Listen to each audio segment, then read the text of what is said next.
तो चलिए बिना किसी देरी के आज के इस एक्सप्लेनर में गोता लगाते हैं। आज हम इस बात की गहराई में उतरने वाले हैं कि शादी की उन शुरुआती रस्मों और कस्मों के बाद एक रिश्ता असल में कैसे आगे बढ़ता है। अभिनव और रिया की एक बेहद खूबसूरत और बिल्कुल सच्ची लगने वाली कहानी के जरिए हम इसे समझेंगे। ये सिर्फ एक कहानी नहीं है, बल्कि हर उस रिश्ते का आईना है जो शादी के शुरुआती वादों से आगे बढ़कर एक गहरे और मजबूत जुड़ाव तक का सफर तय करता है।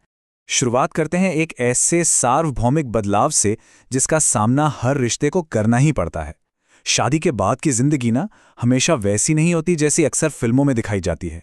असल में ये एक ऐसा दौर होता है जहां दो लोग परफेक्ट दुनिया के भ्रम से बाहर निकलकर रोजमर्रा की भागदौड़ और रूटीन वाली चुनौतीपूर्ण जिंदगी में एक साथ कदम रखते हैं। तो चलिए कहानी के पहले भाग की ओर बढ़ते हैं, नई शुरुआत और वादे। शादी के ठीक बाद का वो वक्त याद है जब सब कुछ बिल्कुल नया और जादुई सा लगता है।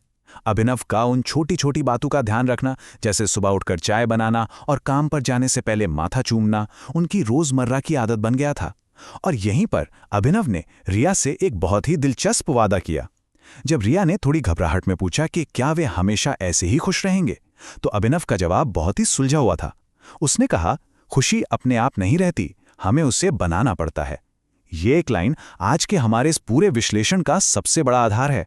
यह साफ कर देता है कि कोई भी सफल रिश्ता सिर्फ किस्मत के भरोसे नहीं चलता, बल्कि उसके लिए हर दिन कोशिश करनी पड़ती है।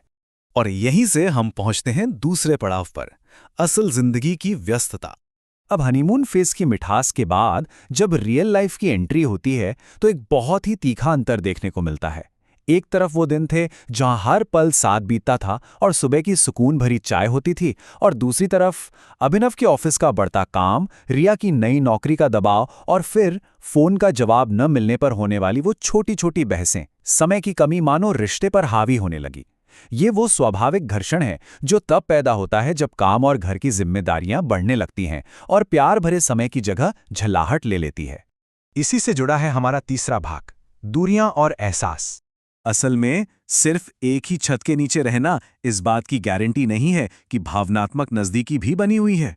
एक रात जब रिया निराशा और अकेलेपन में चुपचाप बैठकर रो रही थी, तब इस बढ़ते अलगाव के संकेत बिल्कुल साफ हो गए। वापस कॉल ना आना, एक साथ क्वालिटी टाइम का ना होना और वो गहरे अकेलेपन की भावना, ये ना रिश्ते में खतरे की उन घंटियों की तरह हैं जो अक्सर रोजमर्रा के शोरगुल में दब जाती हैं। लेकिन रिश्ते को बचाने के लिए इन्हें समय रहते पहचानना बिल्कुल जरूरी है। रिया के दिल से निकली ये बात इस रिश्ते के तनाव को पूरी तरह से बयां कर देती है। हम साथ तो हैं, लेकिन पहले जैसा वक्त नहीं देते।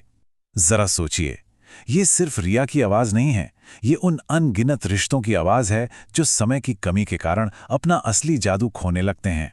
ये वाक्य सीधा उस दर्द पर चोट करता है जो तब महसूस होता है जब जिम्मेदारियों के बीच प्रायोरिटीज बदल जाती हैं। अब देखते हैं चौथा भाग, रिश्ते की नई पहल।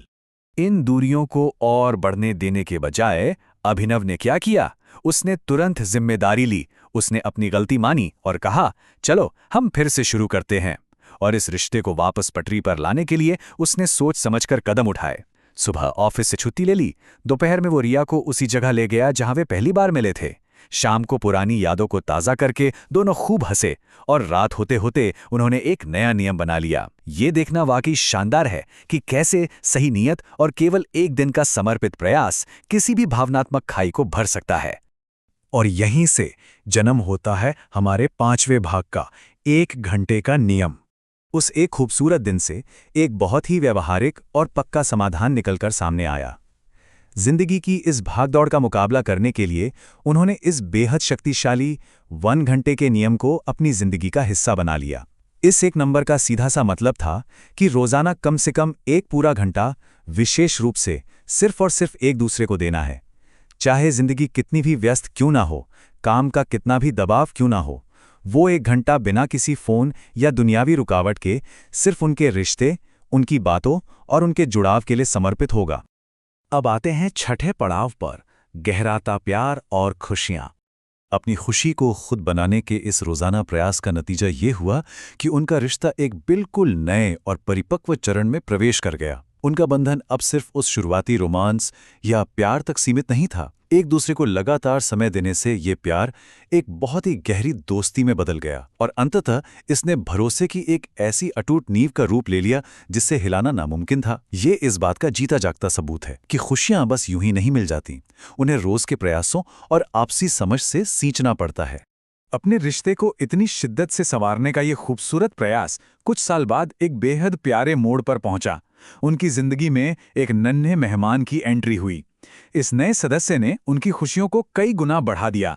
और दिलचस्प बात यह है कि क्योंकि उनकी आपसी समझ और नींव इतनी मजबूत हो चुकी थी, ये नई जिम्मेदारी उनके लिए कोई बोझ नहीं बल्कि एक जश्न बन गई। अभिनव और रिया की ये पूरी कहानी एक बहुत ही गहरे और सार्वभौमिक विचार के साथ खत्म होती है। क्या व्यस्तता के बीच रिश्ते वाकई समय मांगते हैं? क्या किसी भी बंधन का असली वजूद इस बात पर निर्भर करता है कि हम जिंदगी की तमाम उलझनों और अंतहीन मांगों के बावजूद हर दिन जानबूझकर उसके लिए समय निकालें? ये एक ऐसा सवाल है जो कहानी खत्म होने के बाद भी जहन में गूंजता रहता है और इस पर गहराई से विचार किया जाना चाहिए।